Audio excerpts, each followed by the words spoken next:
Pwani Habari ni channel yako inayokupa habari moto moto zilizojiri hapa Pwani na kwingineko.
Sote tuhimizane kulinda amani katika nchi.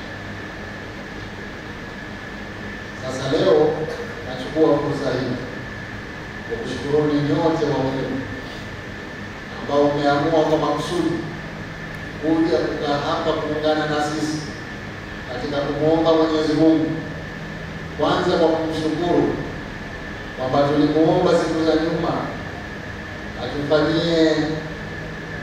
atupe amani katika nchi yetu kipindi cha uchaguzi, ambacho ndicho kipindi mara nyingi huwa amani inavunjika katika nchi. Tukamuomba atupe amani kabla ya uchaguzi, wakati wa uchaguzi na baada ya uchaguzi. Na alhamdulillah, kwa mara ya kwanza katika historia ya vyama vingi, toka vyama vingi vianze katika nchi hii, Mwenyezi Mungu atukubalia dua zetu, tumefanya uchaguzi. Toka wakati wa uandikishaji tumeandikisha kwa amani. Wakati wa kampeni kila mtu kafanya kampeni kwa amani.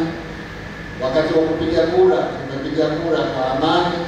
Wakati wa kutangaza matokeo yametangazwa kwa amani. Mpaka leo tunapozungumza nchi yetu katika amani.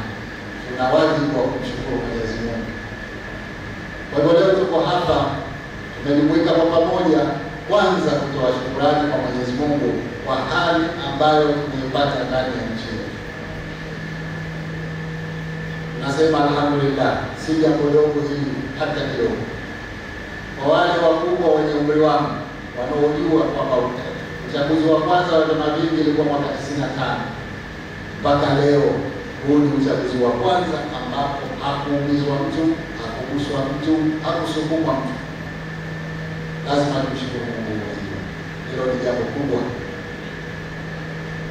Lakini baada ya hapo tuna wajibu vile vile kuendelea kumuomba Mwenyezi Mungu aidumishe amani hii tuliyokuwa nayo, kwa sababu sote ni mashahidi. Tayari kuna maneno mengi ambayo yanaelekea kuvunja amani.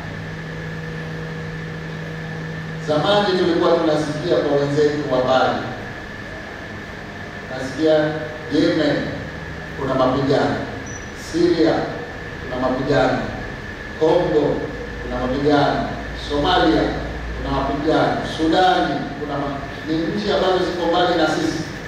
Tukawa tunadhani kwamba kwetu hayawezi kuwepo hapa. Lakini juzi tumesikia yako Tanzania bara, na athari zake sote tumeziona. Manake huku Zanzibar amani ipo, lakini yaliyotokea Tanzania bara yametuathiri, athari zake mpaka huku sisi. Kwa hivyo tuna sababu ya kumuomba Mwenyezi Mungu aidumishe amani tuliyokuwa nayo ndani ya nchi yetu Tanzania bara na huku Zanzibar.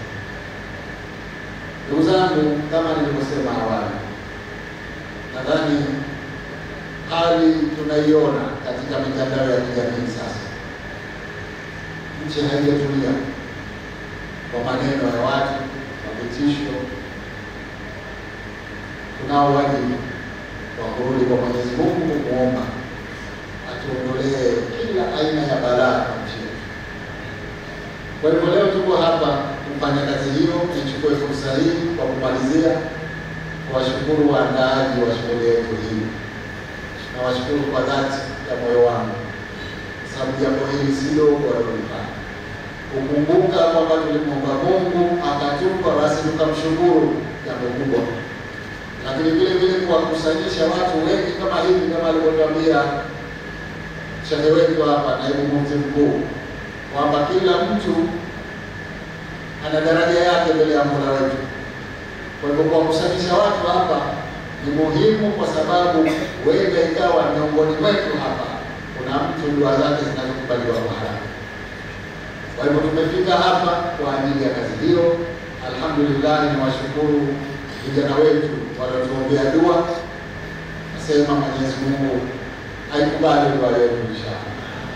Ya Rahim, Ya Allah, Ya Alim, Ya Allah, Ya Azim, Ya Qadir, Allah, Ya Karim, Allah, Ya Latif, Ya Allah, Ya Alim, Ya Allah, Ya Hakim, Ya Allah, Allahu Akbar. Like, kushare, kucomment na kusubscribe ili kupata zaidi kutoka hapa Pwani Habari.